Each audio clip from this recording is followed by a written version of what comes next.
Hey friends, if you encounter the error not enough USB controller resources on your system, then please watch this video for the resolutions. And before the resolution, let me explain the cause.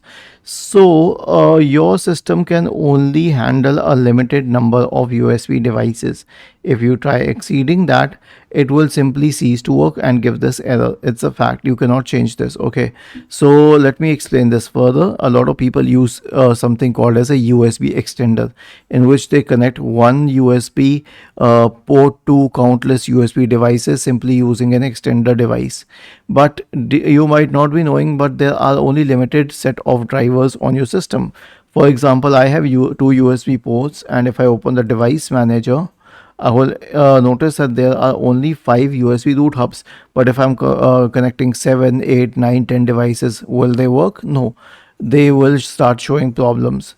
So, what can we do in this case? The only resolution is to simply keep only those points connected which are absolutely necessary. You cannot use more than that, and then you can try updating USB drivers. So right click on the first one, update drivers, search automatically for drivers and update all 5 of them. But there's nothing else that you can do about it. Was this helpful? If yes, then please subscribe to the channel, and if not, then let us know in the comment section of the video on how we could help you further.